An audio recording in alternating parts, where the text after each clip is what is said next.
Hey, everybody, we're live. You would not believe why we are delayed. You would not believe why we are delayed. Basically, I got to turn this way. Basically, it was this. We could not do anything with it. You would not believe, like as bad as it looks right now, like it was, I'm thinking of making it worse, Kim. Yeah, stop doing it. It was crazy. Okay, welcome everybody. Connected dog. The connected dog. Let me know in the comments where you're from, and I have a couple of questions for you. First of all, I would like to know if you watched the Connected Dog series. If you didn't, not a problem. This is a summary session. If you watched the Connected Dog series, please share in the comments what was your biggest takeaway from the series. And if you can't pick one, you can put more than one in there. Meanwhile, while you're doing that, I'm going to give away a prize. Lowell Farm, Manitoba. Give a shout out to Manitoba. Hey, Karen from Scotland. Jessica from Ontario. So, from yesterday, we're giving away a Coco Therapy gift pack. If you don't know about Coco Therapy, one of our sponsors, amazing treats, and we're giving away $50 gift pack for Coco. Hey Shane, how you doing? And the winner from yesterday, Lynette Cole. Well, Lynette, you are a winner of the Coco Therapy gift pack, and not only will you enjoy them, but your dog will too. They're human grade, so go away, try them out. And I'm going to give away, let's give away some For My Merles toy. So a tug toy for my Merles with recallers on it. I can't promise they'll be just like this because they can't get these raspberries anymore. But they're, where is Swagger? Oh my gosh. We could do Where's Waldo because I couldn't see where Swagger was. And Karen Hartnell said, I spy Swagger. And I'm like, where? I don't see him. He's a kook. Okay, so let's give away two. We'll give away a tug toy and we'll give away a frizzer from the good people at For My Merles. So all you have to do to win is share this broadcast. I'll give away one prize at the end of today, and I'll give away one prize tomorrow because I'm going to come tomorrow night. I'm going to be live as well. Look we got hi from Norway. We had another one I saw from Devon. That's in the UK. So Quebec. I've got videos that I'm going to share with you today. I wrote out the countries because I'm like, this is crazy. I've got little video clips that I'm going to share just so that you can see yourselves in some of the dogs that have been in your shoes. I've got videos from Slovenia, the UK, the US, Australia, the Czech Republic, Canada, Denmark, Romania. Yeah, that's what I got to share with you today. Okay, so I'm looking for did you watch it and what was your biggest takeaway? So Nanette, biggest takeaway was the importance of creating the base of 5C learning pyramid, establishing connection with your dog. That's a very, very good one. Very good one. Here's Amber G. It was amazing. Hearts to you, Amber. 6 dogs I'm working with. Love the games, and patience is my biggest takeaway. That's awesome. All right, I'm looking for some. I might have missed a couple, so I'll scroll back up. Linda from Norway, another country here. My takeaway was how collar grab is also training for recall, and of course, better mechanics. Become more aware of your own mechanics. Those are excellent takeaways. Robin's takeaway, I need to continue to place money in the bank. Collar grab daily for the win. It's just so simple. When you're training your dog with games, it's easy to continue to build a better relationship with your dog.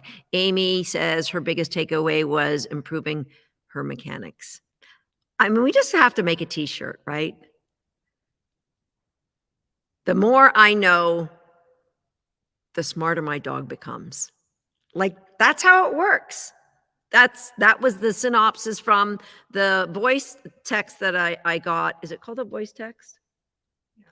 That I got yesterday morning from a friend. One of my friends had been in the connected dog and said, I didn't realize how smart my dog was. That was like mind-blowing. I can't get over the CERs. They're amazing. If you take that one thing away, your dog's life will get better. Is that you just be present to, is this a positive conditioned emotional response that you're creating with your dog and what you're doing, or is this a negative conditional emotional response with your dog? So keep that front and center, not just when you train your dog, but when your dog's going through life. So I caught myself in the middle of saying, if you would like to win we'll do the frizzer tomorrow. We'll do a tug toy. I know. We'll do a tug toy at the end of the day, a frizzer and a tug toy tomorrow. All right. So just share the broadcast. Come on back here, write shared, and write where you shared it so our team can go and look at it, and then put your name in the draw to win today. So that's what we're going to do. I'm going to, here's it. Biggest takeaway, I don't feel weird about doing Tai Chi to perfect order of operations without your dog first. Oh my gosh, that's such a great takeaway. Such a great takeaway because it's mechanics. Like my mentor, Bob Bailey, he has these Bob Bailey-isms, and one of them is, training is all about mechanics. How does he say that exactly? Training is a mechanical skill. That's what he says. Dog training is a mechanical skill. End of story. Yes, you need to have a plan. But if you don't execute with the proper mechanics, that's what the connected dog was about, right? We helped you see that if you get the mechanics wrong, for example, with something as simple as collar grab, all you have to do is two things. Grab a collar and feed a dog. If you don't get the order of events right, correct, you have zero effect. Zero effect. There's no conditioned emotional response. You have to get the order of events right. So mechanicals, a dog training is a mechanical skill. Everything is about mechanics, which is why we encourage you all to video. How many were not videoing your dog training before the connected dog, but are videoing it more consistently now or at all? Because I got to tell you, I was away last weekend, and I asked one of my fitness coaches for some homework, and he gave me this simple little movement. And I went to the gym every day when I was away. I set up my camera. There was nobody else in there, but I really didn't care. Like, I was 3,000 kilometers away from home. Who's going to know me? And I just practiced that mechanical skill. And at the end of the day, I'd watch myself. You would not believe. So those of you who don't feel confident in your own mechanics as a dog trainer, I'm just going to share that the part of the skill I had to do was when my arm went back, I had to rotate my shoulders. You would not believe how many times when I watched the video, I was thinking about what my leg was doing, and I was rotating my shoulders in the complete opposite direction. I could have kept practicing that for 3 days had I not videoed it the first day. So dog training is a mechanical skill. And if you weren't videoing your training before, I really, really hope that you are videoing your training now. All right. So a lot of you were on the connected dog, a lot of great takeaways. Ava says, hello from Berlin. My dog has always fled when putting on the collar after the game. It goes much better. She now runs to her place and lets us put it on. Let's have some hearts for Ava, right? Because I bet at first that wasn't easy because your dog was not showing a positive conditioned emotional response. And so it's amazing that you worked through that. Trudy, hi Trudy. Trudy wrote, my personal takeaway with gratitude is how it changed my life. Thank you. Thank you, Trudy, for saying that. Okay, so I've got a lot of things to do. Remember, share and come back in the comments and write not just that you shared, where you shared it, so we can enter you in the draw. I've got a few questions I'm going to answer. I'm going to, but really what I want to do is I've got tons of notes so that we can go through the connected dog, get some takeaways, and I'm going to give away some more prizes today. So just because I'm in the spirit. Amber says, I'm videoing way more and I am very critical of myself. Not critical. You want to, I'm gonna share a little story. I was on this executive coaching program. I'm a lifelong learner. I love to improve everything that I can. Everything is improvable. So I wanted to become a better team leader for my team. And one of the exercises they wanted you to do was to keep a journal for a week. And every day, write in the journal all the ways you were a horrible leader. This is what I did. This is why I was a horrible leader. This is what I did. This has made me a horrible leader. This is a bad mistake. I made this a bad mistake for a week. And after the first, now I'd paid a lot of money for this. When I got the assignment, this was the week 2 of a 5-week program. I said to them respectfully, my life is spent in reinforcement. And I would never, I recognize the importance of mindset. Mindset is more important than anything. So I will never rehearse for my subconscious that I'm a bad person or I'm a bad leader or I'm bad at anything. And I said, here's what I've done for my students when we're trying to zero in on a program. So this could be helpful to you if you're trying to zero in on a challenge. What you're going to do is write down all the things that your dog did brilliantly that day, that you saw them, that you were able to catch them and reinforce them at. What are the things that your dog did brilliantly? Because that's a reflection of stuff you've done well. And then the things that you feel you've reacted badly to, you're going to write that under do differently's. Do differently's, but at the end of the day, we're going to add up and celebrate everything we did well. And we're going to then create a plan for our do differently's. Do you see how that's different and far less toxic than creating a list of how you sucked and why you were bad and how everything begins with psychological safety for our dogs and for us, which is why I'm constantly asking you to give yourself grace as a dog owner. You can only be as good as your mentors and educators that came before me. You can't surpass them unless your curiosity takes you away from them. And so do not ever criticize yourself. Look at celebrating what you did well and then what you do differently. So thank you for bringing that up. But I also want you to be aware, psychological safety starts with you. We need to create safety for our dogs, which is why I say, be careful. Like if you ever do go to a puppy class or a dog training class, please, I beg of you, if you learn nothing else from me, learn this one thing. When an instructor says, let me take your puppy, let me take your dog, you don't hand the puppy or the dog over without first saying, could you please explain to me what you're going to do if my dog or puppy reacts in a way that you don't expect? I need to know, will my puppy be blamed or corrected?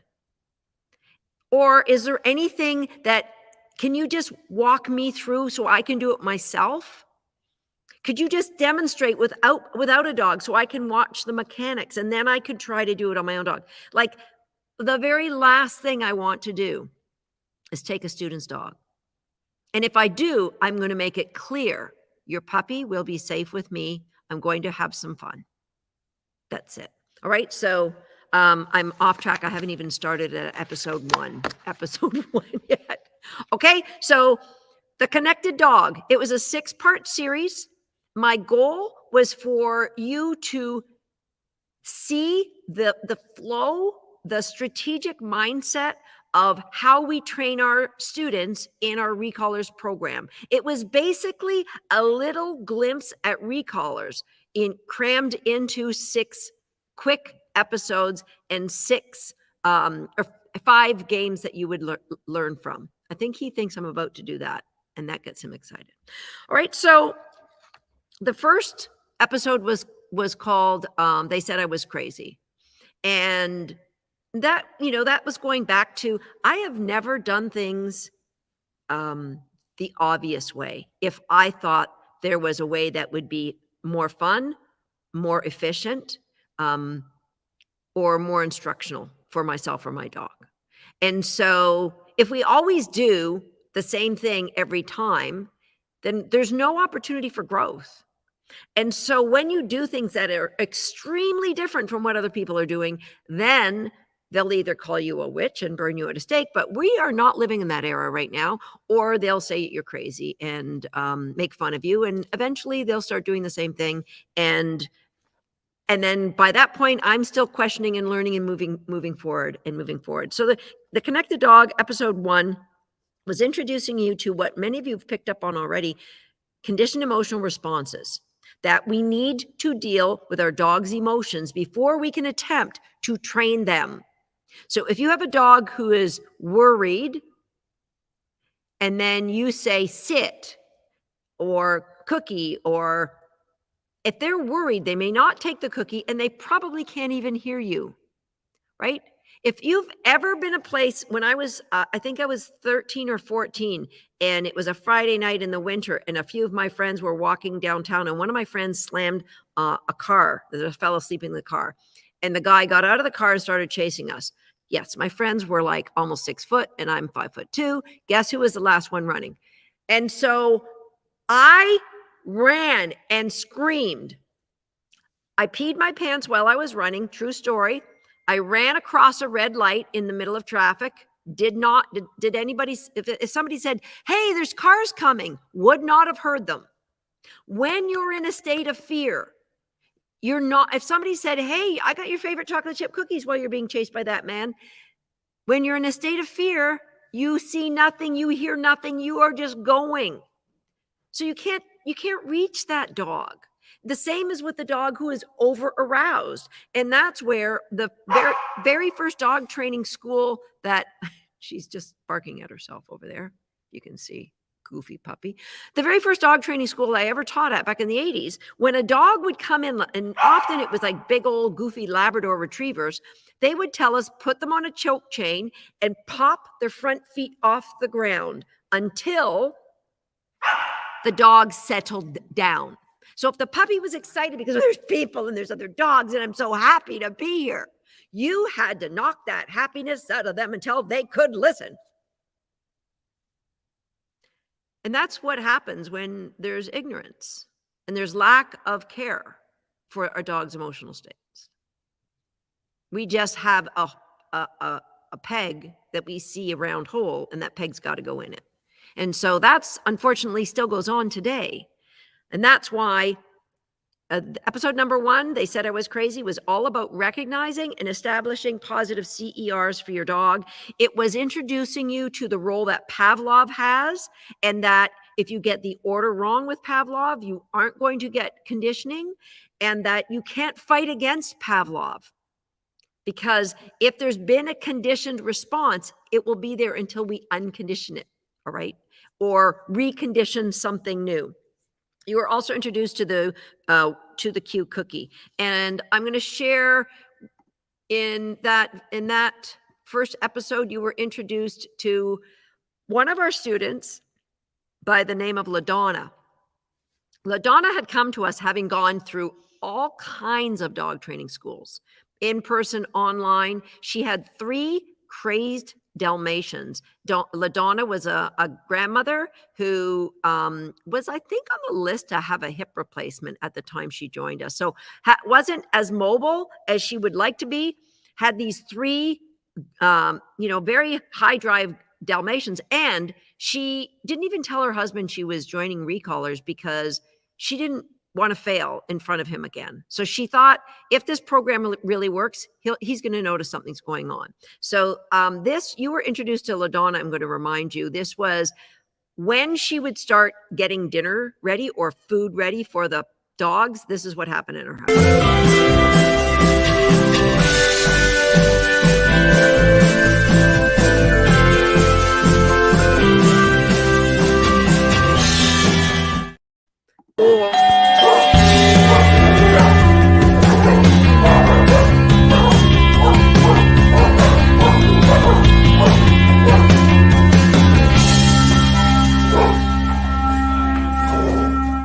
So it was chaos. When someone came to the door, when somebody was in the kitchen, it was chaos. And then, yes, her husband did notice something was different because he knew.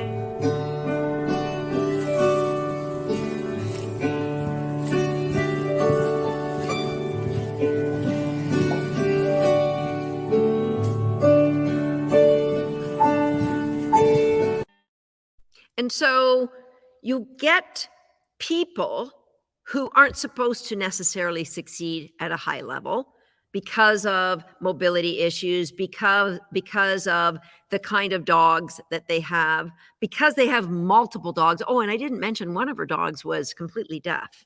So her youngest dog, oh, there goes the hair. Okay, we're in trouble now.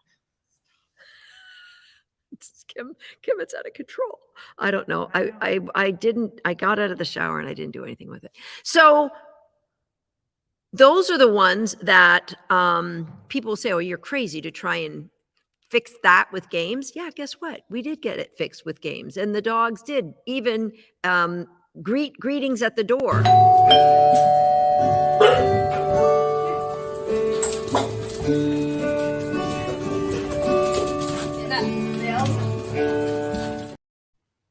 Calm. The dogs were not out of control. They didn't molest the people. They came right back, and that your greeting is what you decide it is. But that was what Millie said about episode 1 is behavior is feedback about emotions. I probably knew this subconsciously from my interactions with several different dogs, but the light bulb absolutely went on for me today as I could suddenly see the feedback my dog has been giving me in various situations. So that was the real gem. That's one episode. And at that point, people could say, this is amazing. My dog now is when I go to reach for the collar, they actually turn and look at me. I can go out the door. I've got all this success. It would be easy for people to say, this is good enough. This is good enough. My dog's so much better than it was before I started this one episode of Connected Dog. It's good enough. I don't need to watch the rest of the episodes. We're good. But think about anything. What is anything in your life? Like if you went to a mechanic because you had something wrong with your engine and you came back and you said, did you get it fixed? Well, I got it fixed good enough. Like you can get on the road. Like it should be safe for a bit. Like what is good enough? Yeah, that's good enough. We can carry on. Who's getting cheated when you say it's good enough? So most of you didn't stop at that first episode. You went on to the second episode of the Connected Dog. And that was titled, You Said Show Me How.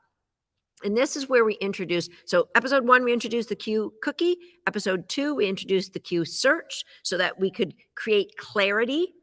Remember, we're looking for psychological safety. That comes from clarity. We are helping a dogs to understand our language as we are learning their language.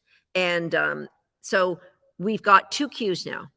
Here's when you can, when I'm holding a food or toy or something you want, here's when it's open for you. Here's when it's not available for you. So you know what? I haven't done a demo with Swagger in so very, very long. Let me test how well the puppy will stay in her chair. And I'm going to do a little demo to test Swagger's ability to show self-control around his number one thing, which would be a dog toy. Okay, so I'm going to pick up a toy. I should be able to just keep that camera on. So if I stay in shot, Swag, come here, get it. Okay, so Swagger is 12 and a half. Thank you. So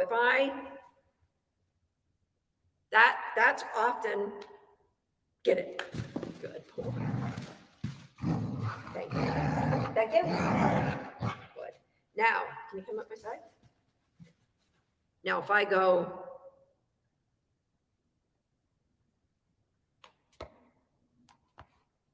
get it.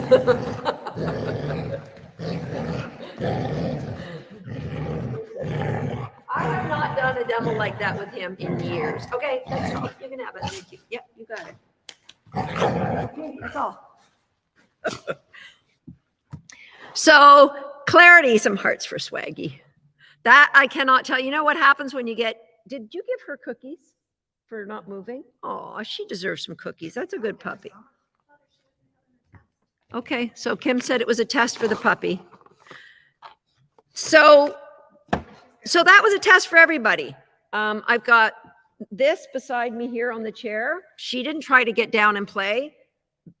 Tater Salad is in his crate. He didn't try to get out and play. And the puppy, I just assumed Kim would give her cookies so that she would stay in place. And Kim said, no, it was a test. I wasn't giving her cookies. I was pretty confident she would not. So episode 1, episode 2, we're teaching the dog when it's appropriate for your dogs to take what it is that they really, really, really want. That's what episode 2 of The Connected Dog was about. Doesn't matter if you didn't see Connected Dog. We're going through it episode by episode, and we're going to share with you the insights. And it was all about, we introduced you to the 5C pyramid, where we're looking at the very, very bottom to create clarity. Now there's a sub bottom, and that would be psychological safety, but that doesn't start with a C, so that didn't work for my pyramid. So then we need to create clarity with what it is that we are doing. That's why we teach the word cookie before we try to use the, imagine if we didn't teach the word cookie and then we tried to use food in training. Our dog's trying to get our food all the time and we're like, I didn't say cookie, you got to learn that. And that's why before we teach any of the, like really get into the deep layers of our games, we teach the dog when the cookie's coming towards you and when you should stay put and go and look for it, when you go look for it with the word search. So we introduced you to the 5C pyramid, and which gave you insight into how we address challenges. And that is the number one thing that people come to us for. I've got a challenge. I need help with this challenge. My dog is nuisance barking, knocking over my kids, nipping, chasing bicycles, reacting on leash. Those are some of the biggies. But with the insight you now have about the 5C pyramid, and the insight you have about what I shared on that live where I talked about those behaviors are the top of our iceberg.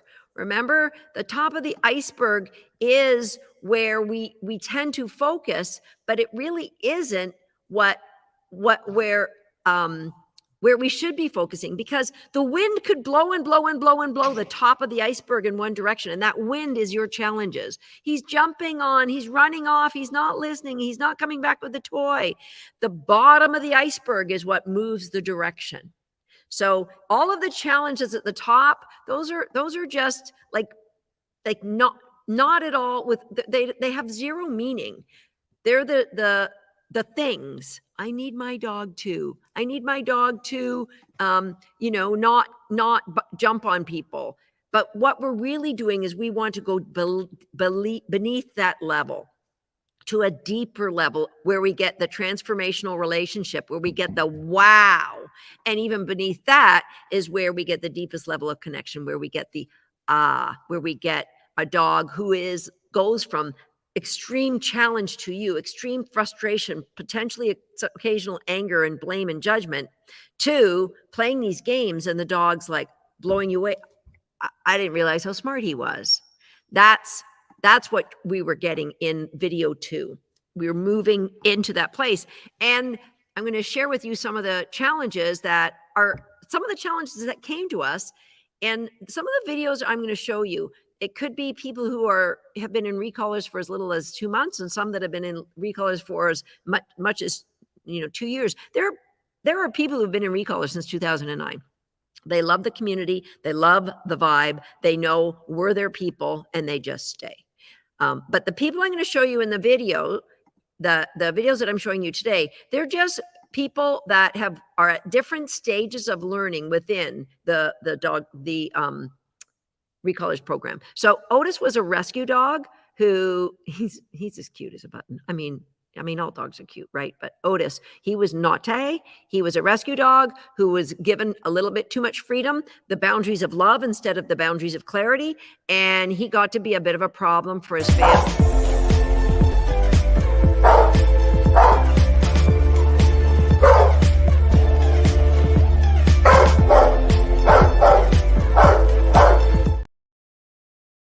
So in particular, Otis was a problem with the cats. And that is another one people say, how can I have dogs and cats in the family? And so that's where Otis was when they came to us. And that was their number one problem is we need to deal with, have Otis not stop harassing the cats. Okay, and here's where Otis got to.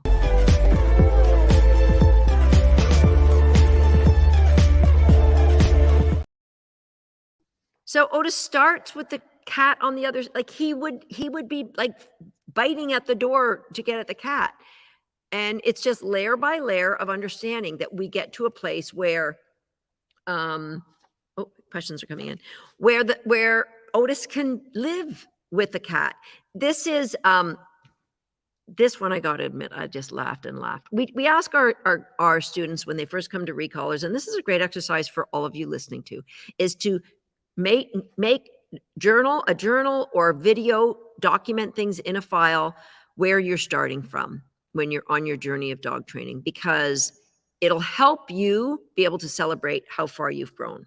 So Louis was, is this the Louis video? Oh no, this is a video of somebody who's actually a really good dog trainer, and she has a border collie. This woman actually got all kinds of medals in dog agility, but she was, you know, everyone thinks, oh, it's a border collie. They're easy to train. They're not all easy to train. And so she ended up with one that she's like, I could do. I had no problem with my other border collies, but this one's challenging me. So it's a little bit funny.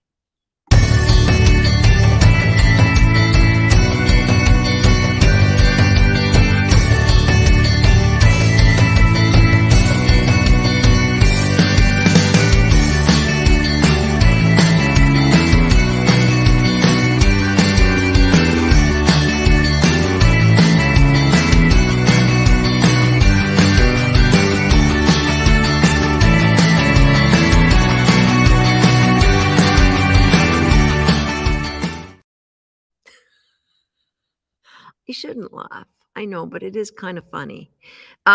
Because, you know, in episode number 3 of the Connected Dog series, we talked about learning happens in the gap, which is what we were referring to is you can't like say cookie and move your hand and move and get the cookie all at the same time.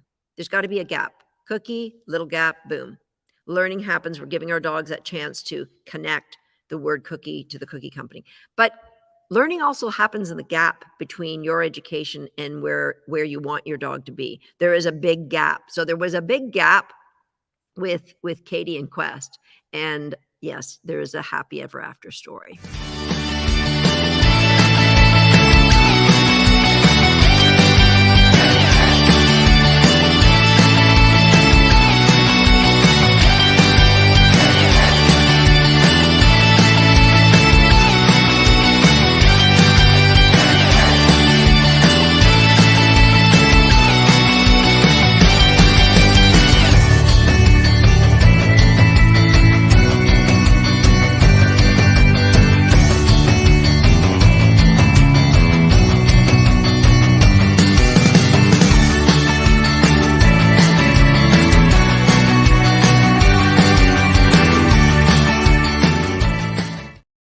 You notice that there was a record-keeping sheet that Katie was using. We encourage, and we have a library in Recallers, we encourage people to keep a journal of what they're doing. And you can do it on your own if you're not in Recallers, but you know, having a strategic way to do it, to plan out what 30 days might look like is going to be super helpful for you.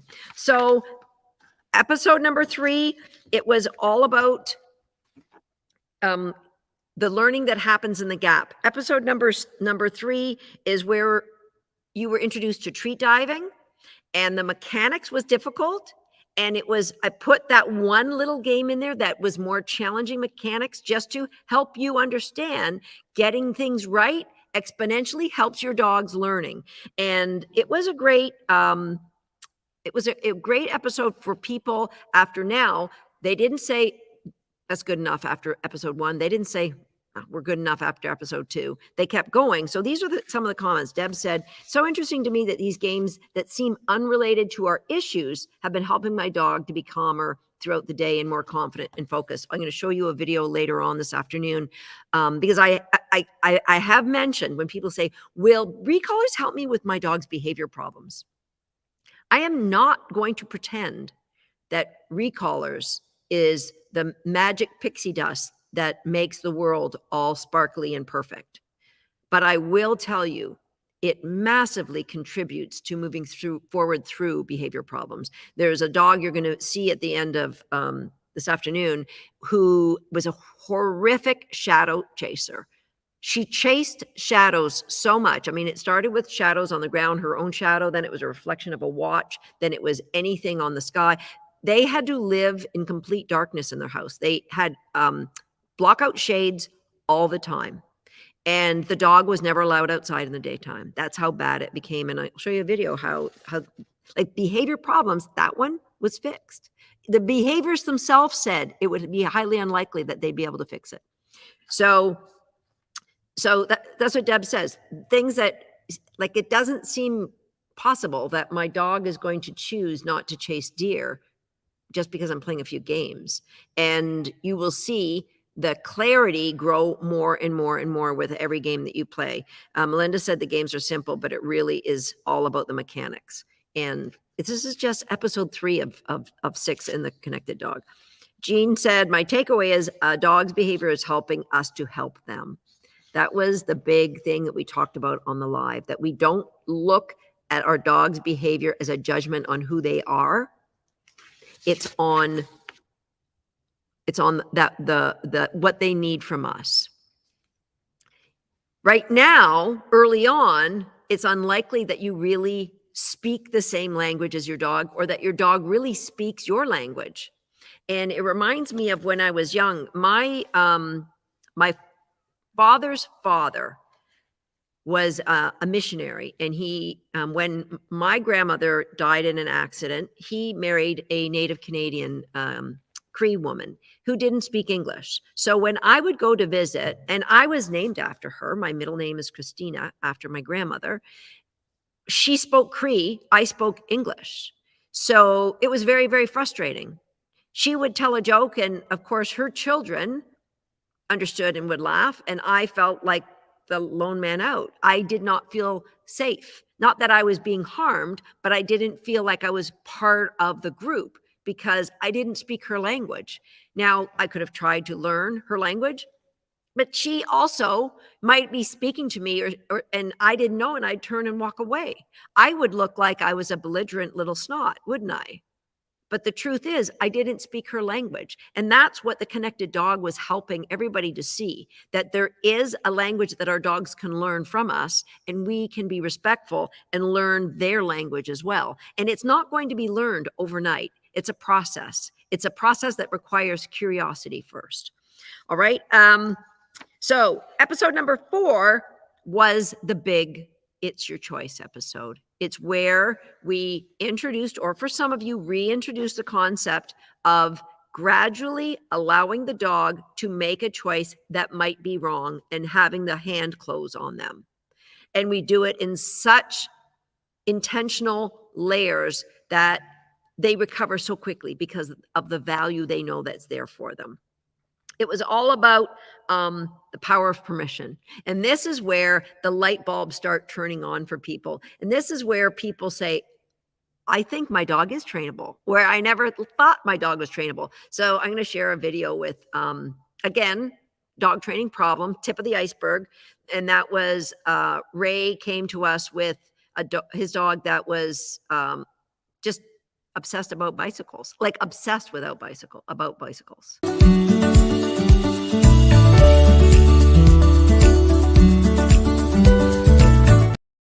And a lot of times that is based on fear. Could be emotion sensitivity, especially that look like either a herding breed or part herding breed.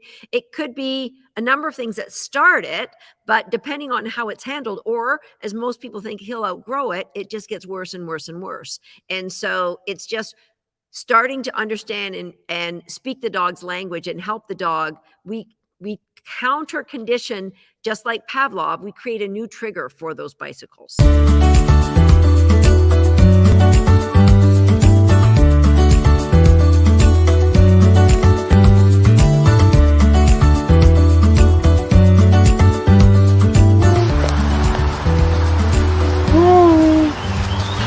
Oh, hi.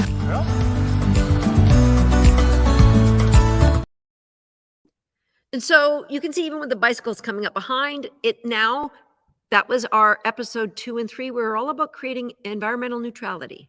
And it's all about giving the choice to the dog, not commanding the control. You will watch me, watch me. That's what I was told to teach people back in the 80s. Watch me, what? And it was you must watch me. My dogs don't take their eyes off of me, but it's never been taught. It's just, it's a side benefit of teaching engagement through games.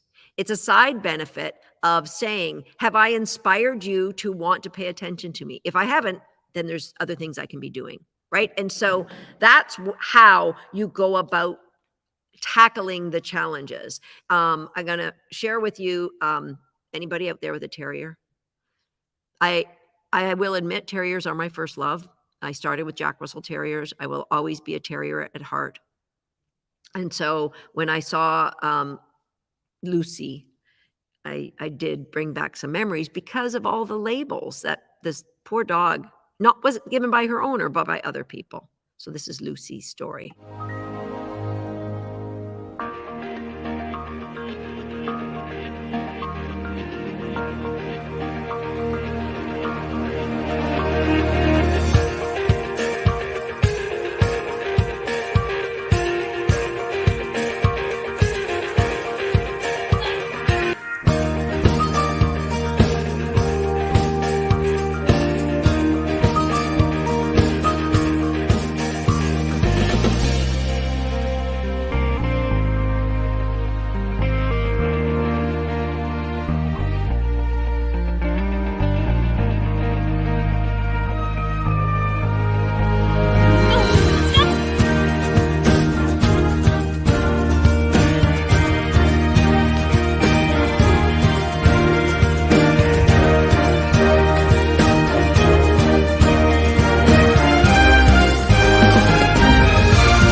So that was a before and after in that one. But you saw, like, maybe you've been there where people say that it's a terrier, therefore it won't listen around live critters.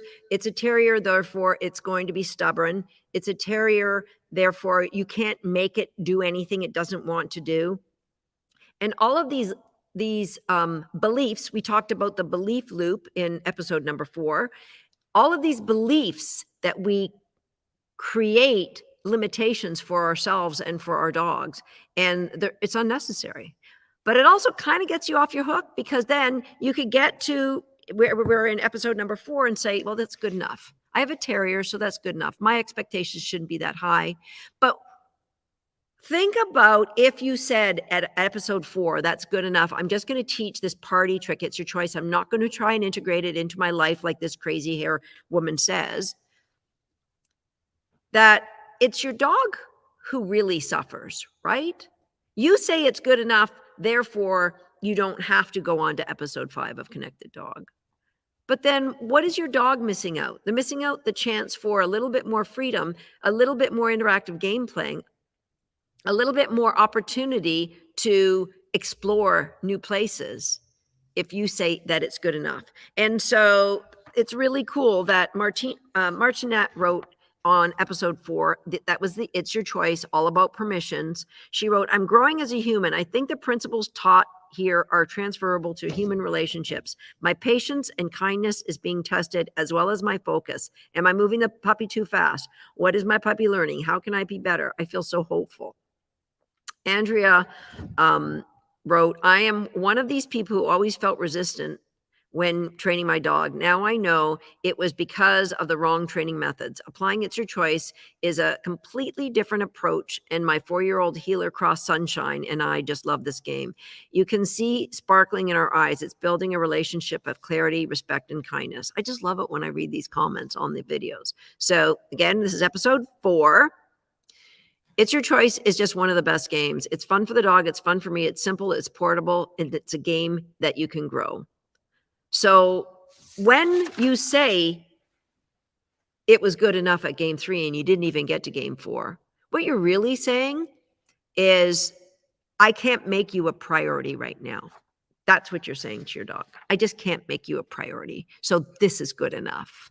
And good on, not everybody got to game day 4 in the connected dog. So hearts to all of you who did and who went on to episode number 5, which was all about trust the process. Because here's where a lot of you struggle. You might be like Finn, who is a hunting dog. I think Finn was a Brittany, I believe. And challenging and challenged his owner, because outside he just wanted what he was looking for. And any distraction, it could be wildlife, like livestock. It could be obviously other birds. So here's Finn. Finn, come.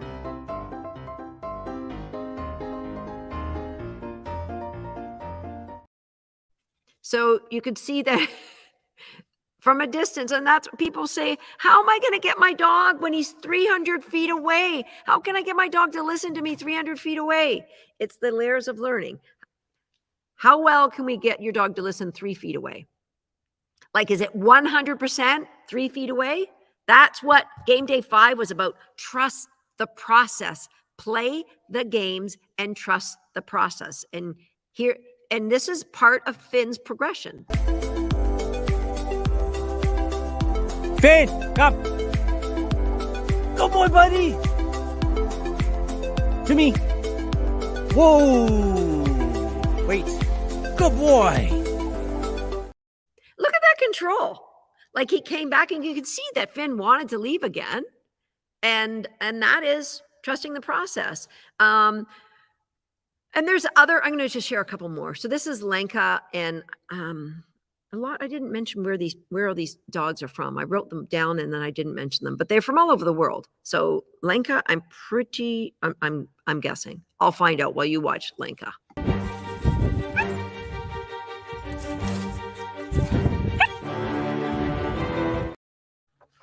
Okay, Lenka after.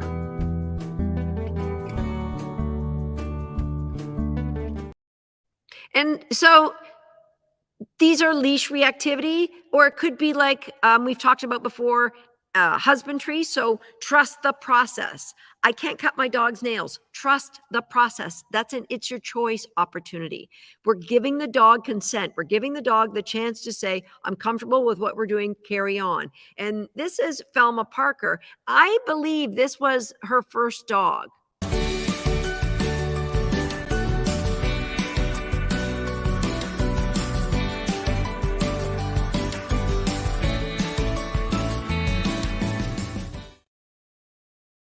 She would say the word that we hear a lot of times is, I'm overwhelmed. Overwhelmed isn't being present to what you can do, what's within your control, and just taking daily connecting actions. That was the theme of this whole series, daily connection with your dog. And then this is where Thelma got it.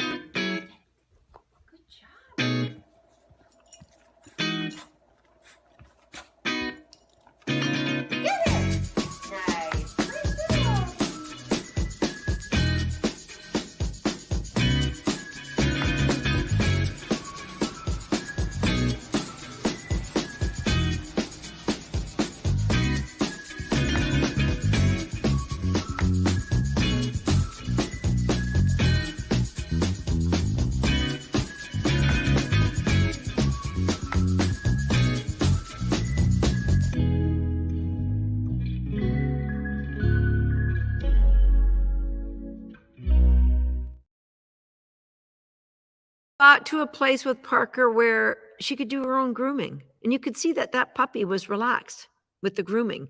That is trusting the process. And episode 5 is where we really, as I mentioned, we talked about the belief loop. We really dug down on what was holding you back in your own mind. For many people, good enough is a defense mechanism, because if you keep moving forward, then what if you fail?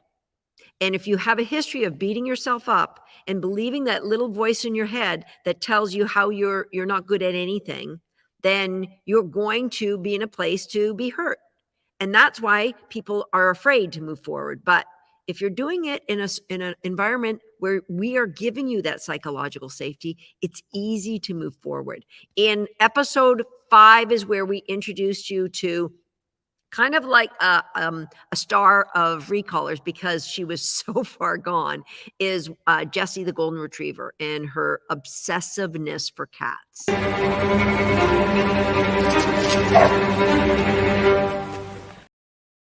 And where Clara was able to get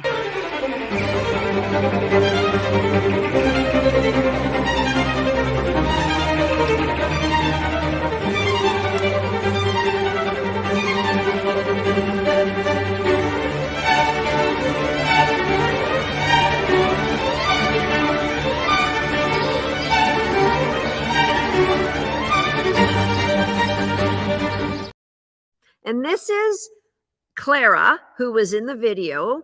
This is the note she left on video 5. And she said, I am simply amazed how many people are touched by our video. Before joining Recallers, I myself cried watching other Recaller videos, and I cried and cried again. For a whole year, I was wondering if those videos were real or a scam, but I got so desperate. And after I joined after 1 year, hoping that half of what those other older members were achieving would be a blessing to us. And here we are now. I never thought we would have this connection. It wasn't easy. There was daily work behind it, serious planning, keeping score. Because remember, she lived in a village in that was like loose cats were everywhere, feral cats everywhere. Keeping score, many ups and equally heartbreaking downs. But with my Susan's 5-minute games, training is so much fun. Both Jessie and myself got addicted to playing each day. Even with Jessie now almost 10 years old, we're still playing games every day. Good luck to everybody. Recallers is tons of tools to achieve beyond what we did. You just keep your eyes on the goal and enjoy the road. I cried when I read that note from Clara, because she's inspired so many people with what she did from an Eastern country, Eastern Bloc country, that I looked it up, the average wage annual salary is under $10,000 US in that country. So Angelica on episode number 5 wrote, I like the layering system where if your dog fails, you just need to take a step back and repeat with less complexity, clarity. Your series is amazing so far. You're a great communicator. Thank you, Angelique. You have a knack for explaining and showing concepts we have heard before, but hadn't been able to actually do. Thank you so much for making these videos. And Audrey wrote, I am just so grateful to have found these resources. Although I already have a wonderful relationship with my dog, it's just so empowering to think of how much further we can go. Already we have a big change in impulse control with just 2 days of playing the games in the Connected Dog. And she's so excited to play. And having recently added a new puppy, I'm very excited to work her through this approach as well. And so I'm sharing these comments from the video that was episode 5, because I want it to remind you of of the episodes themselves, of the learning that you had, of the takeaways that you had. Here is, again, the top of the iceberg, the behavior, the problems that you're having, that people are trying to focus their solutions. So many trainers will say, I can fix that dog that's barking at the cat. I can fix that in 5 minutes. If they're saying that, they're not going to be doing things that are what I would consider kind and compassionate, right? So here is Nell. So, a lot of herding breeds, working breeds, hunting breeds can walk a fine line between being in drive and being out of control. And Nell, cross that line. Nell asked.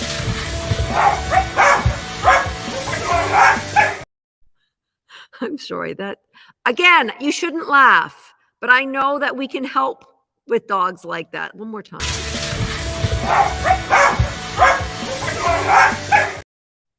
Here is Nell laugh.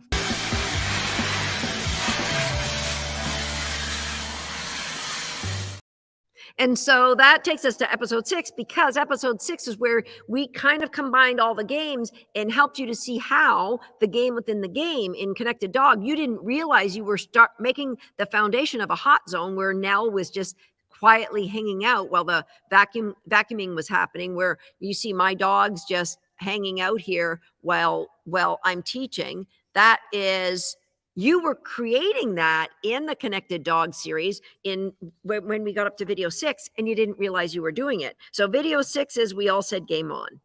And so it's an ultimate transfer of value, right? If you don't use your reinforcement correctly, the rewards, whether it be a toy for dog sports or food for dog sports or food for any family pet dog training, it becomes a bribe unless you are intentional about how you use it, which is why we are constantly reminding you of your mechanics. And so in episode 6, it was all about bringing all those games together so you could see how the layers came together in a very short, less than 10 days. For some of you, a week.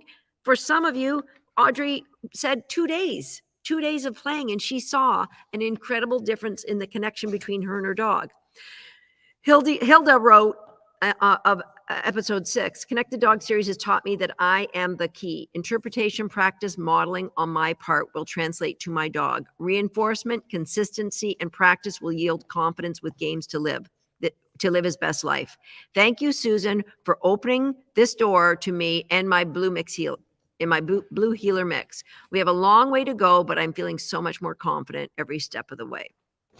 So we have, there were so many great comments. It was hard to just pick one or two to share with you about how the people playing the games, going through the Connected Dog, could see the next layer adding to the one before, and that they didn't give up on game day 4 because it was harder. They didn't say this is good enough. They kept moving forward, because good enough is like stealing away your possibilities.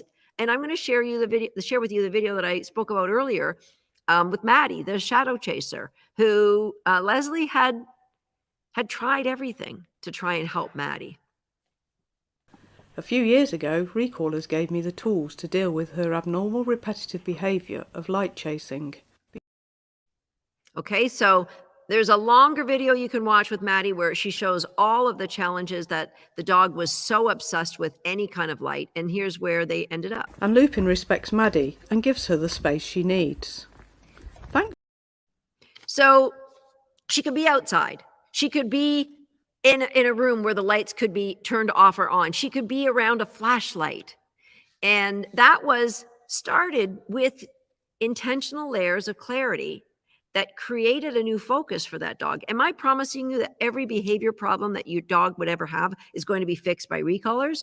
Absolutely no. I'm not going to say that. If you have a serious behavior challenge, you need the help of a registered veterinary or a veterinary behaviorist.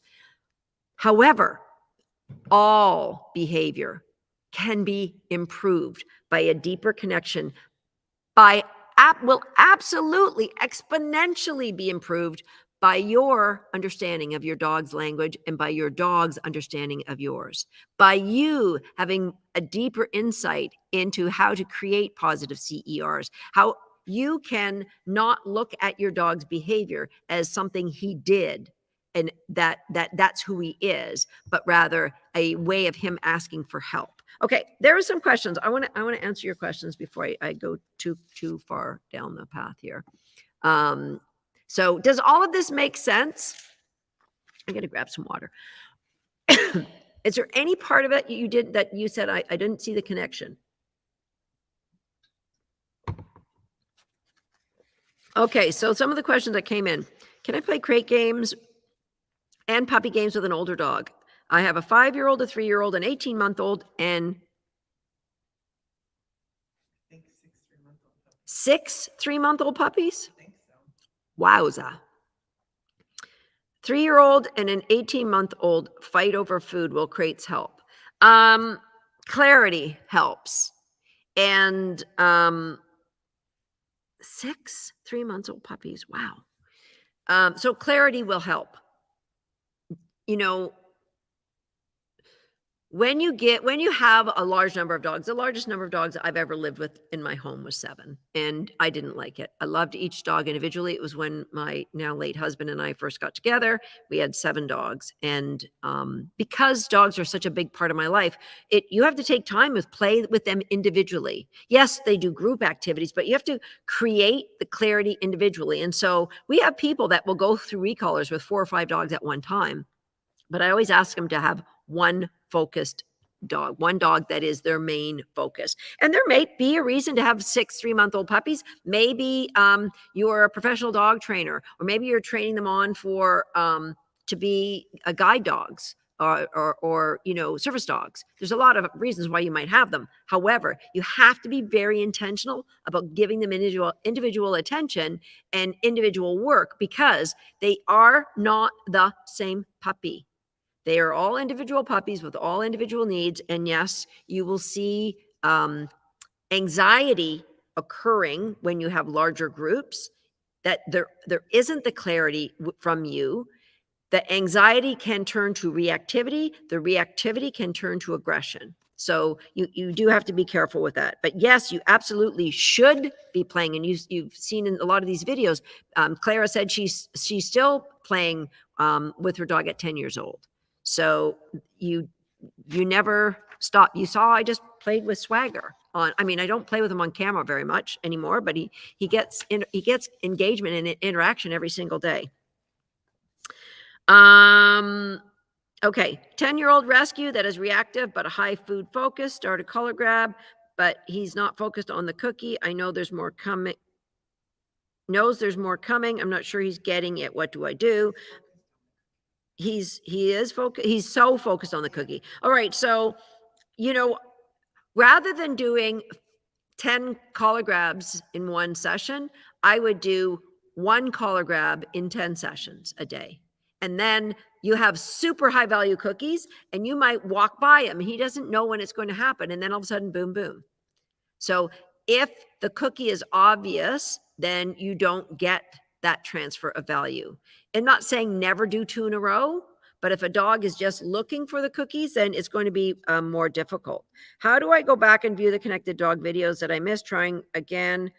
So the connected dog series came down on the 5th of June, and the series is now inside of Recallers. So if you're planning to join Recallers, that might be the first place to visit, is go back and look at the connected dog. And for any of you who are thinking that should I join Recallers, obviously I'm going to say yes, you should join Recallers, because I don't believe any of us are good enough with where we are with our dogs.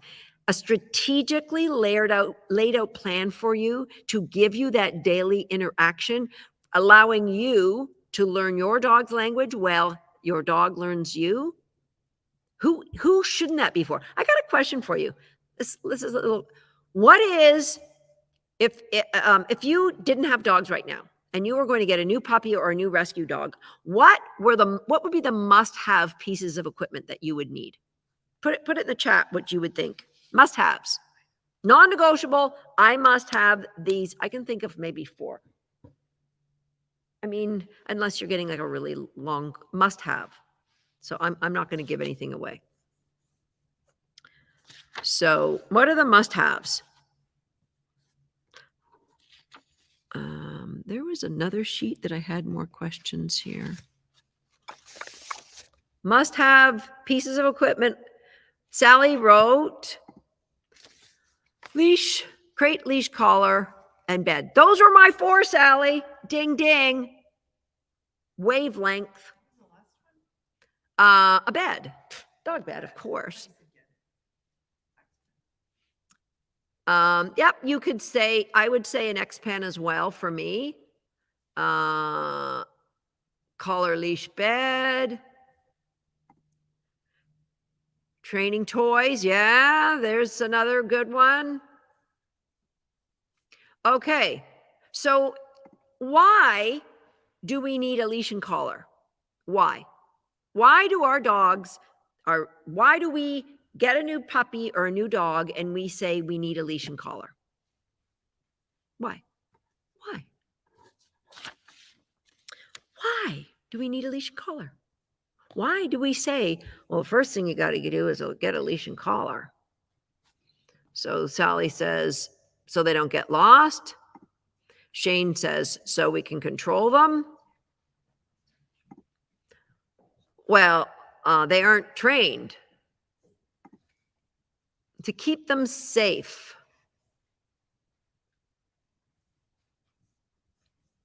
So I think that is the number one reason for me.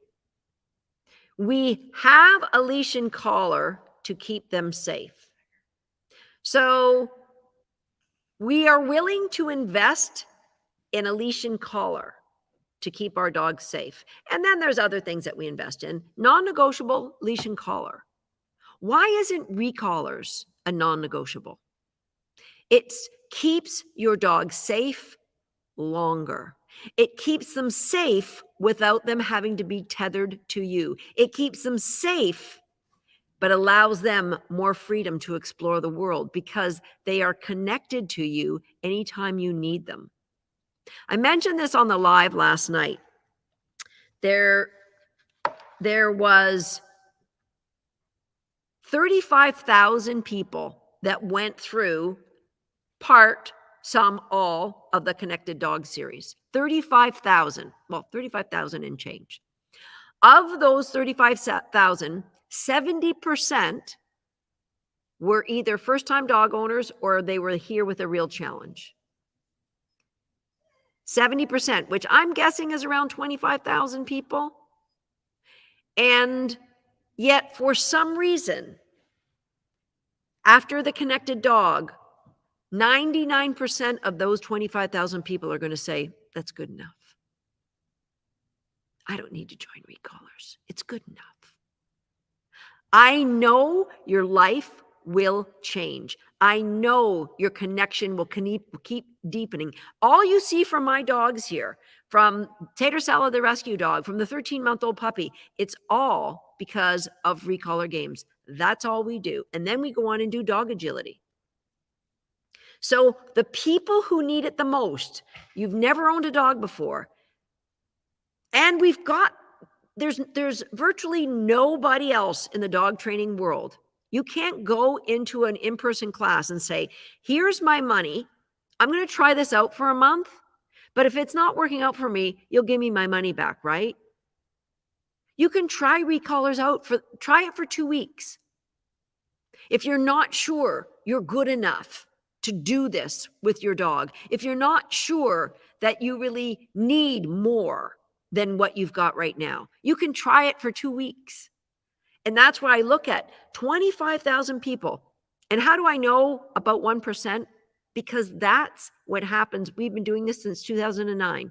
And the vast majority of the people who join Recallers are the ones who are already doing some form of reinforcement-based dog training. And I love preaching to the choir, but I sure love helping dog owners who have never been exposed to this way of training before, because it's so much easier when you don't have to unlearn things. It's so much easier to help you solve your dog training problems when you're not focusing on the top of the iceberg. We're focusing on the bottom because it's the bottom that moves the iceberg along. The top just follows the bottom. All right. All right. So questions. Challenge with reactions to kids. Scary and unpredictable. Will nip. Not exposed when puppy. Oh, we're not exposed to children when a puppy. Okay. Will these steps help in this? Looking at more serious collars, but don't want to, but can't have any biting. So yes. So something like an e-collar will suppress the dog's drive to bite, but it won't take away their drive to bite. What we do is we consider the emotions of the dog and say, you have the right to have those big emotions, but we're going to help you never have them again.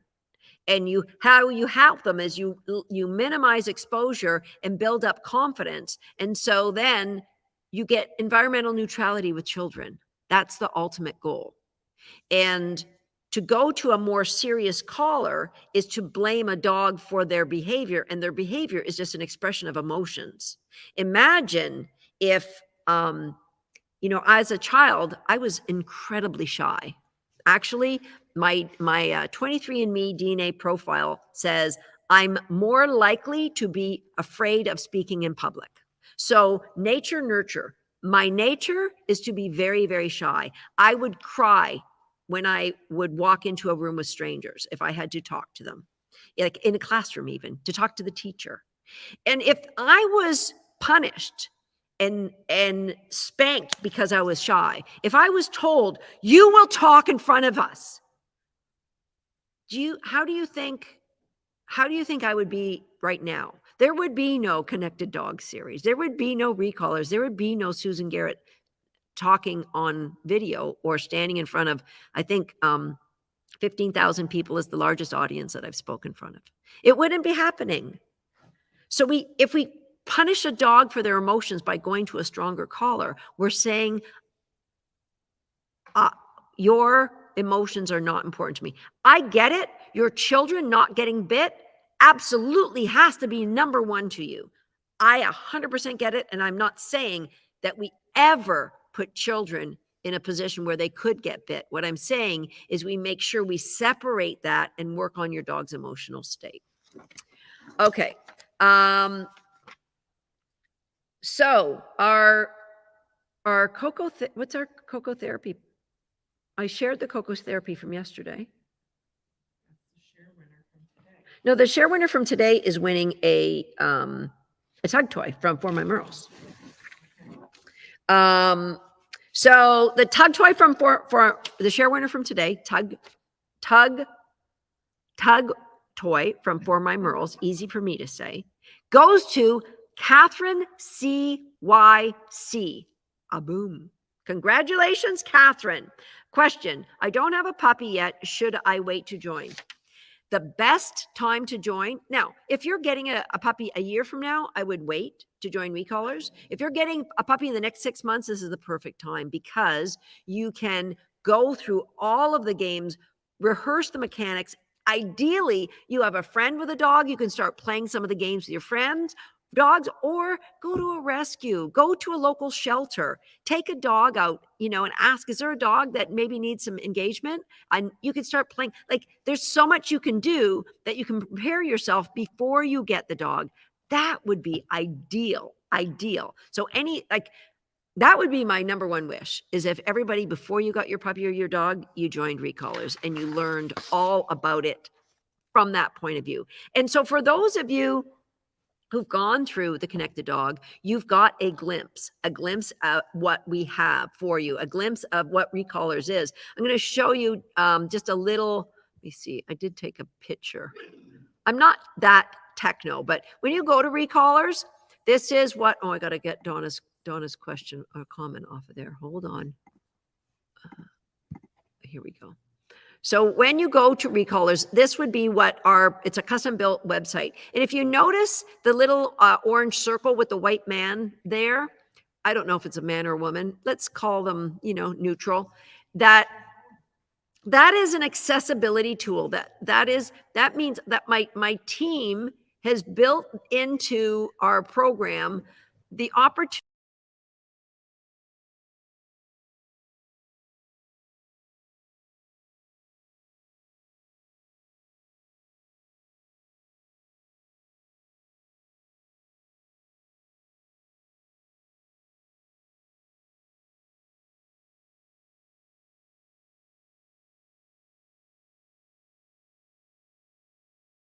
in our program because of the way we put out education for you to learn. We want to make sure that we make it as accessible as possible for everybody. So when you get in there, there's the different modules. Now they won't all be open. They're open to me because I've done them all. And so, and then you click on module 1. This is game day 4, and you'll see there's a video for you to watch. This one happens to be 11 minutes long.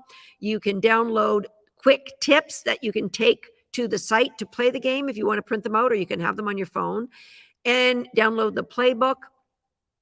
And then once you've played it, you can take the quiz and then move on to the next game. And you can see also there's all kinds of bonuses. We've got a library in there. So the library, because every year we have people who have different concerns. So I mentioned that we have this, this is a journal from a dog that I trained in 1998. It was a rescue dog. I was his 3rd home. He was deemed a dud. He would never be good for sports. And this is a journal of all the training. And in the very back is a little note from his owners. So a decade later about Streaker. So you see the step-by-step of what I did. Now this was in 1998. It's amazing how similar what I do now, but it's obviously evolved to create so much more clarity for the dog. But these are downloadable books that are in Recallers. This one is probably a favorite. I actually wrote this book. I'm not going to say the name of the publisher. For a publisher to publish, it's all about transforming a dog that's either hyper distractive or insecure into a dog that's more confident. So it's each whatever the dog needs. So we talk about tug drive, about injecting joy, transfer value. So these are some of the books that are in the library. So that is, we want people to have success. So where do people have challenge? I saw that there was a question. I'm going to find my other questions about tugging. And we actually have here it is.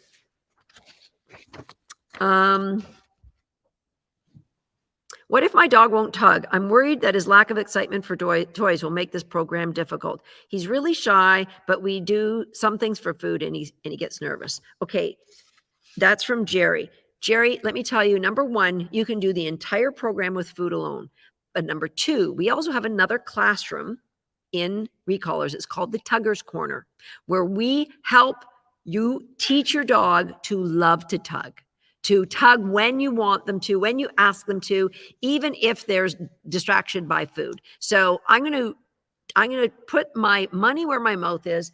I'm going to take, first of all, I'll do the easy win. I'll take the puppy and I'm going to give her some really tasty cookies. And then I'm going to ask her to tug. Then I'm going to take the bulldog who, I don't know, he would tug when he came, would he tug? Like occasionally, but not when you wanted him to. He liked to roll on the tuggies. Still does that. That's his favorite. Yeah, rolling on the tug toys is his ultimate favorite. Okay, so I'm going to take the puppy, and I'm just got a handful of cookies, and I'm going to. Who was up this? Here we go. So, Swag, can you go get me that toy? Thank you. You can have that one. Can you go find a tunnel? Good boy. And I'm going to, Billy, close. Good. So I've got cookies. Cookies are her favorite. Close. Nice. Cookie. Nice. Lily. Lily. Cookie. So I've given her cookies. Now I'm going to put the cookies down and I'm going to say,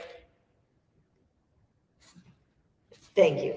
I'm going to put the cookies here right in front of her. Get it. Oh, so good. So good, so good, so good. So good. Thank you. Okay, now I'm going to put the cookies there. Cookie. Sit. Got it. Thank you. Okay, can you have a tap? So good. All right, so good. And so that is really testing how well do they understand tug. Tater. Good boy. Get it. It's got her spit on it. Get a sting. Get a sting. Thank you. Catch. Tater. Get. You can't go back. I want the cookie. So as soon as you give him a cookie, he says, no, I'm done. Excuse you, come here. Thank you. But they're getting cookies. Sit. Got it. Ah, the boy. There's a boy. Ding, ding, ding, ding, ding, ding, ding. Thank you. Catch. Sit. Down. Got it. Yay. Such a good boy. So number one. Thank you. Okay, get your kennel. Good boy. Good boy. Oh, can you throw one to her, please? So those are just, does your dog have to tug to 2 recolors? No. The Terrier loved tugging until food came out. All bets are off. There's food. That's what I'm about.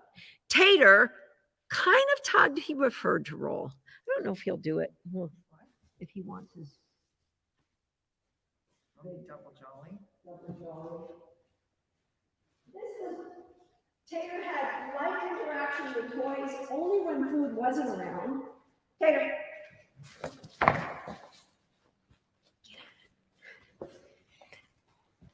And mostly that's what he wanted to do. Now we have anarchy. Oh, no.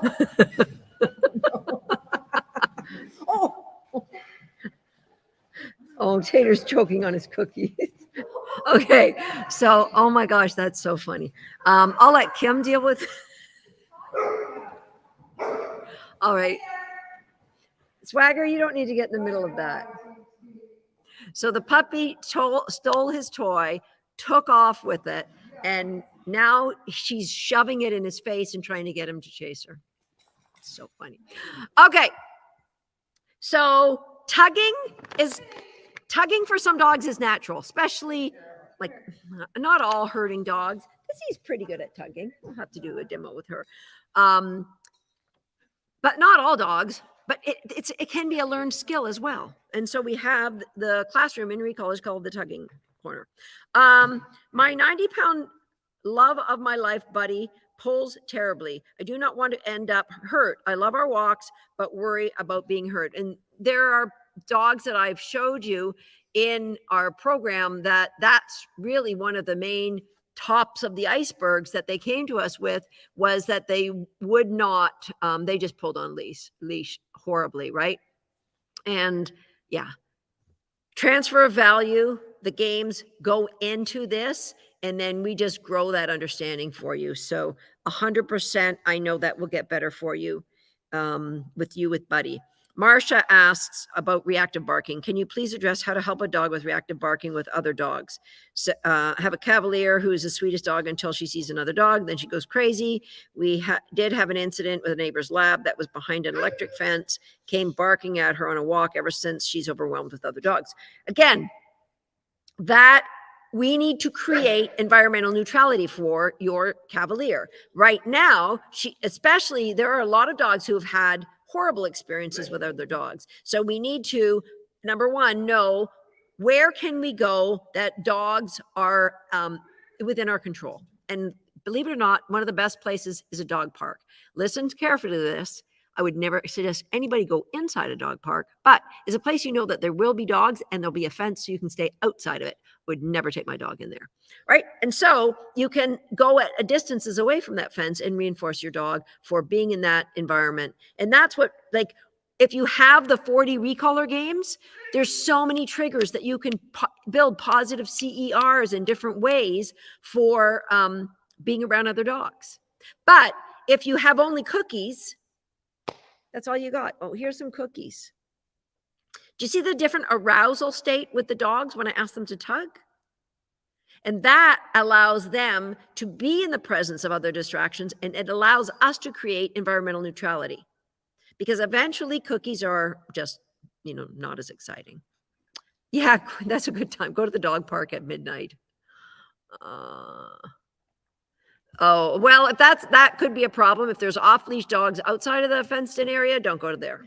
I personally go to children's baseball games, and I go and there's often hills somewhere, not like in the outfield. So I can, with this, I was at a big distance and then I just built that. But again, I took this there and I played every single one of our 40 recaller games in one form or another. Not every time I went, but I went 2 or 3 times a week and played different recaller games until I got that environmental neutrality with children, with dogs, with men. Those were her 3 big triggers that she would react to.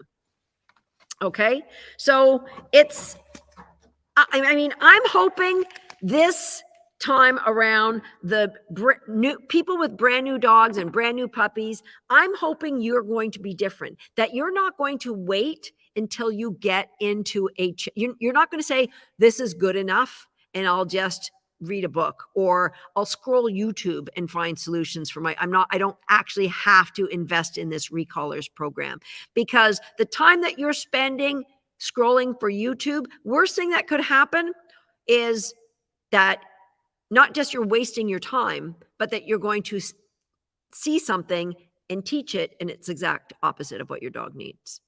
And so it isn't just that you're saving some money, that you think of any challenge. One day we're going to have pet insurance companies on board to give people who join Recallers lower rates, because this is what I know. Dogs who have a better connection to the human, dogs who are engaged every day, are less likely to have avoidable veterinarian bills than dogs who are not. So I'm talking about dogs hit by car, eating foreign bodies, getting into dog fights, being poisoned because they ate something they shouldn't have, pancreatitis because they got into the garbage. All of these things, one trip to the veterinarian for one of those problems is probably going to start at $1,000 and go up from there. Now your Recallers investment looked really, really, really good. And not only that, it gave you a plan that you could create this amazing connection with your dog. And especially if you've got a new dog, for the next 16, 20, or if you're lucky to be, and not like the longest living dog alive, 31 years old. So that small investment at the beginning is going to pay dividends down the road.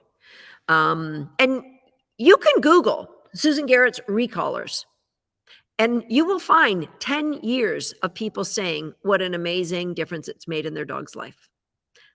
Oh, I remember when I bought my first online program, that's what I did. I Googled the person's name and if they were a scam, and I was so terrified. But you have, this umbrella.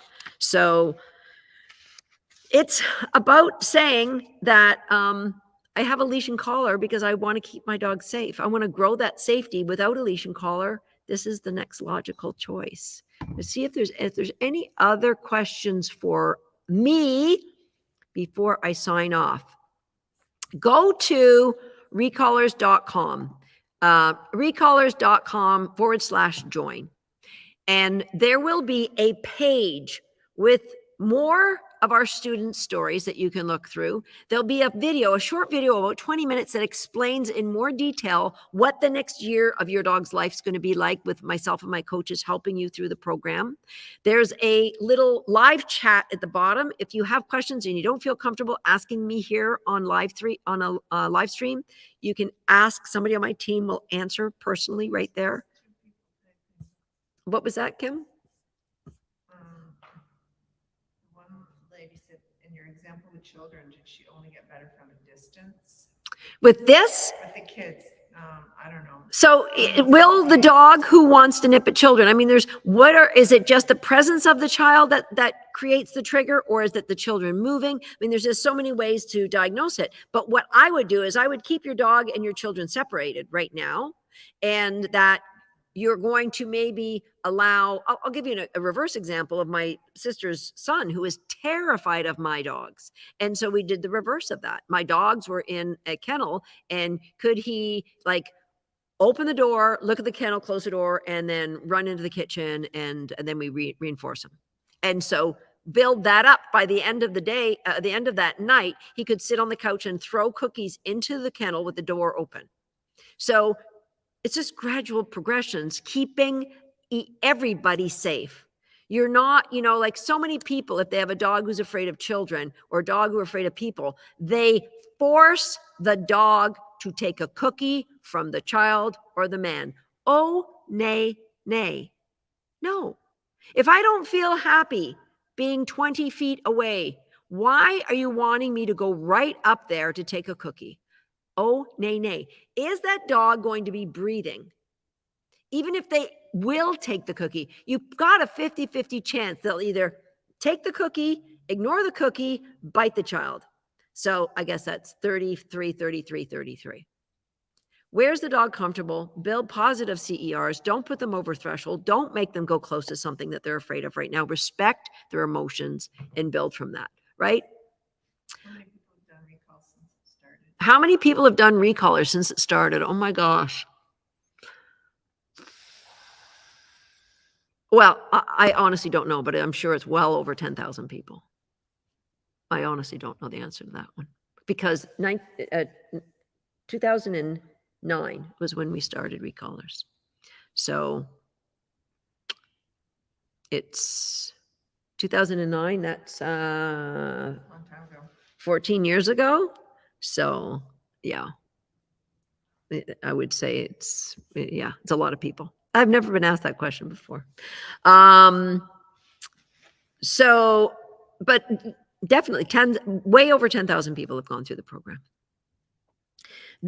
This video will be available. The summary, the Connected Dog summary will be available for you. Yes. And if somebody on the team put the link in for people to join, I can put that on the screen, but I don't see a link. So if somebody would, that would be grand. Yeah, this was a great comment from last night. It works out to less than $1.40 a day. It is US. And I recognize, just like Clara with Jesse, that in a country where the average salary was less than $10,000 US a year, the investment for her was quite substantial. But look at what she got in return. She got her dog living a great life. When we reached out to her and asked her if we could show that video clip in the Connected Dog, she actually sent us a picture because she was at a cafe and her dog was just loose under the table and there were cats everywhere. So when you make $10,000 US a year as an average salary, I'm not saying that that's what she made. I'm saying that's the average salary of her country. I honestly don't know.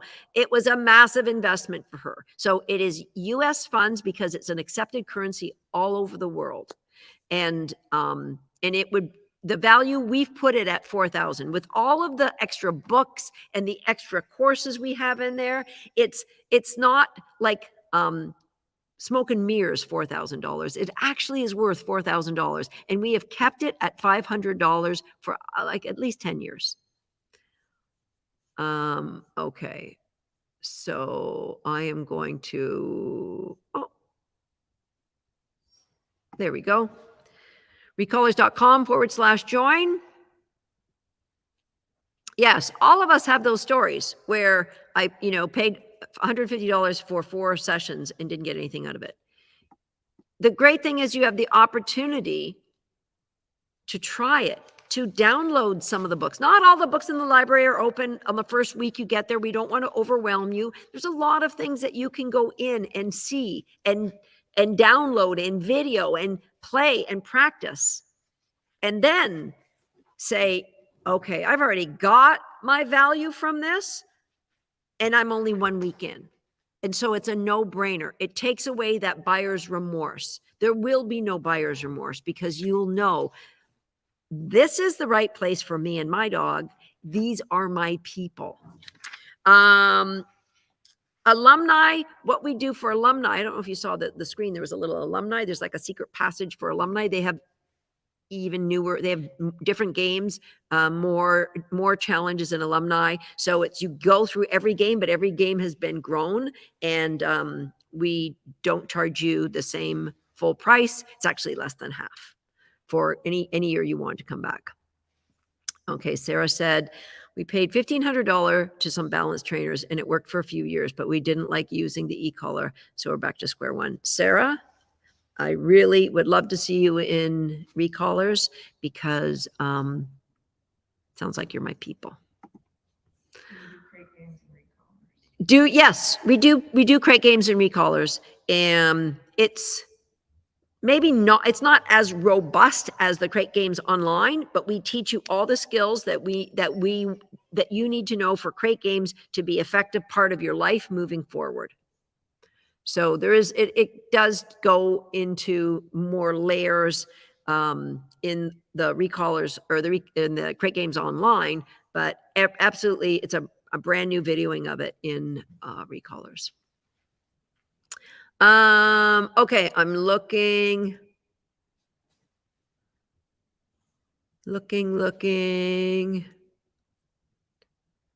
I think I've answered them all right now. So if I didn't answer your question, then you can re-ask it. And otherwise, I'm going to sign off and I will be back on tomorrow night. But I want to remind you, tomorrow's the last chance to sign up to be part of the registration. Can someone not on Facebook see the replay?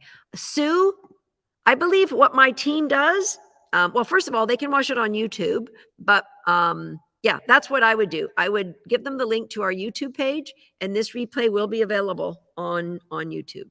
How much time per day to be effective? What if I have more than one dog? That's a great question. How much time would it take per day to be effective?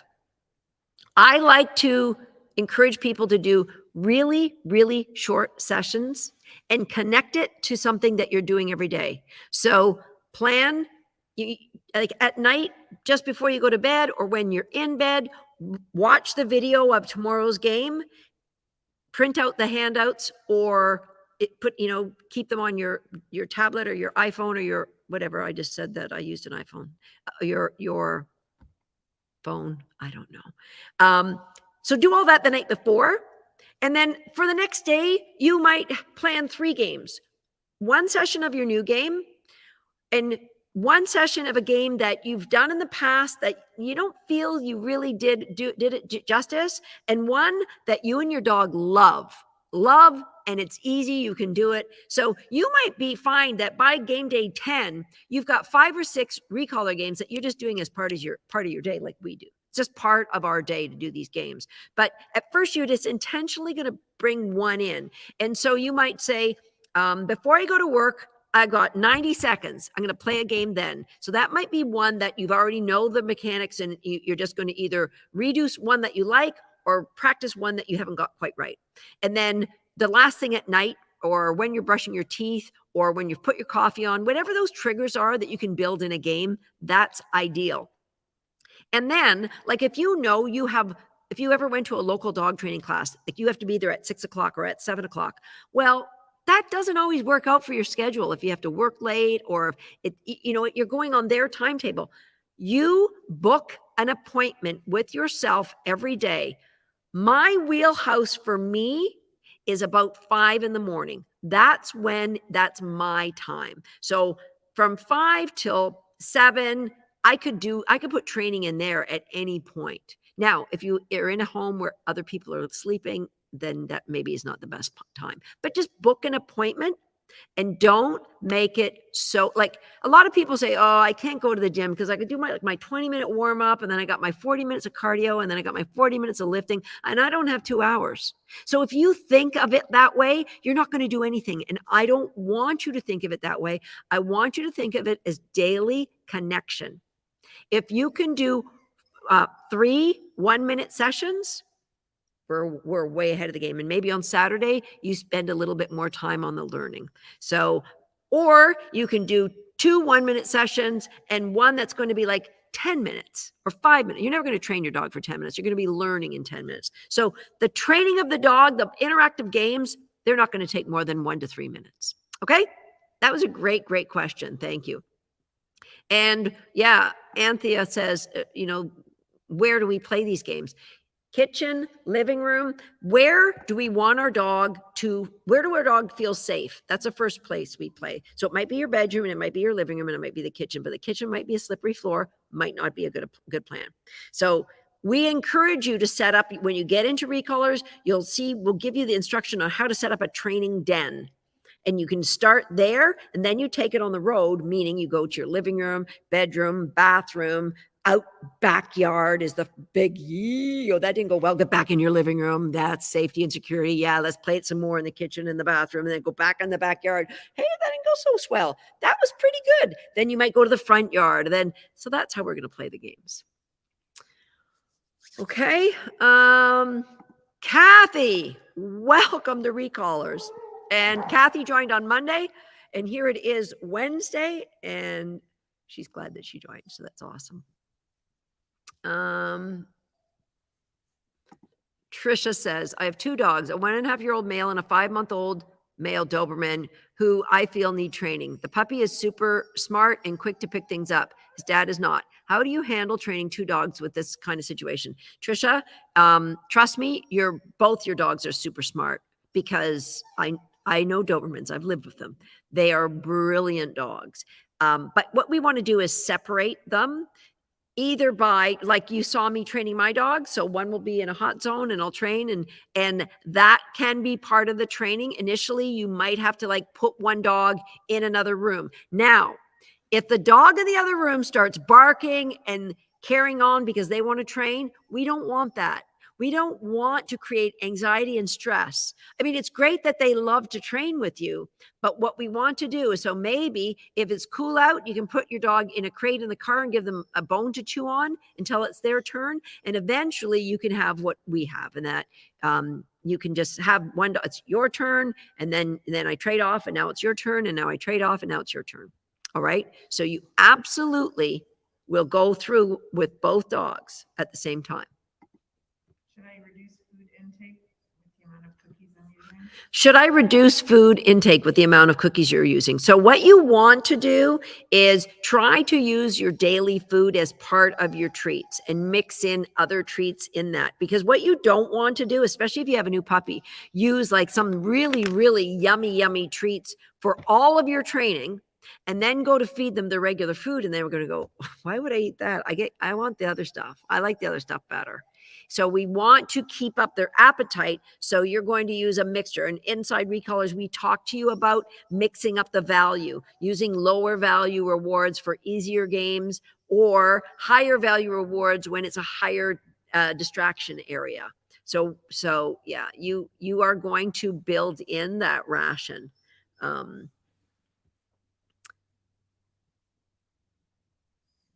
Okay, and Fred Watson. I started Recallers 10 days ago when we got her at 10 weeks. A bit overwhelming, but she's learning lots. Thanks, David. Thank you for the feedback, David. That's awesome.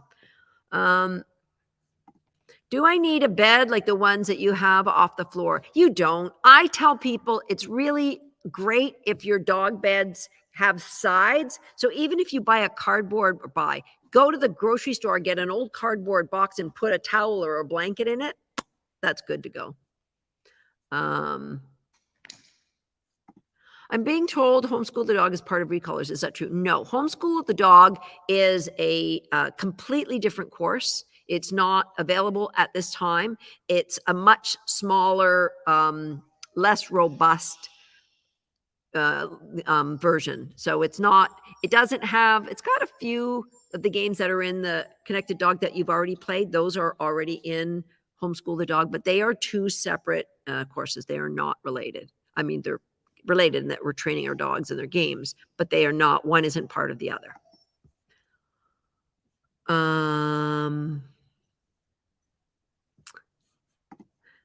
I'll need to use filet mignon for my distracted pup. What we do, Michelle, is we make sure that we train that distracted pup in an environment that is free of distraction. Safety first, create that clarity, and then you can go to lower level reinforcement. You might need higher value cookies, but if you're training on leash and you're playing games of engagement, you'll find very, very quickly the dog will go, I like this. I like playing these games.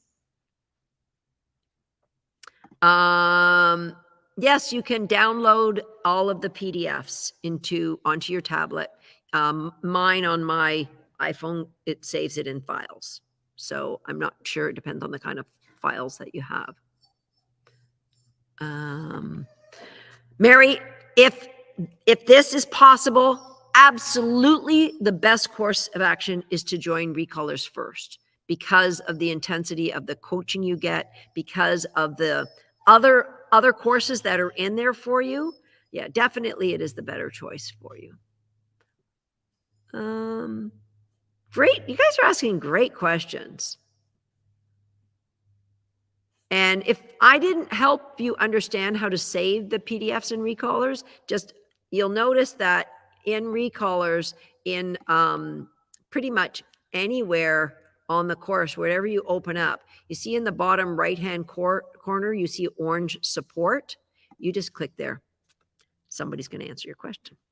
So if you can't figure that out, there's going to be either instructions somewhere that they'll direct you to, or they'll help you do it. Our coaches are in all the time zones of the world. So we have coaches that live on the West Coast of the United States and Canada, all the way across to the East Coast. We have coaches that are in Europe. We have coaches that are in South Africa, Australia. So if you're up and you want to do Recallers, chances are one of our coaches is up too. Okay, I'm going to sign off. Remember, Recallers closes tomorrow. Registration closes tomorrow. So please go over and check out. Yes, Swagger says, check it out. Go over and check out the registration page. There's a lot of things for you to look over and watch that 20-minute video that's over there. So go over to the, there's a lot of different, there we go. This is the easiest one, recallers.com/join. Thank you guys for hanging in there. This has been great. Connected dog summary. And hopefully, especially, I know those of you who are keen to learn more about reinforcement-based dog training, a lot of you are going to join Recallers. I'm hoping that the people who really have a brand new dog set themselves up for the success. Those of you that are challenged, set yourself up for success. Join us in Recallers. Okay, we'll see you Thursday night, final live.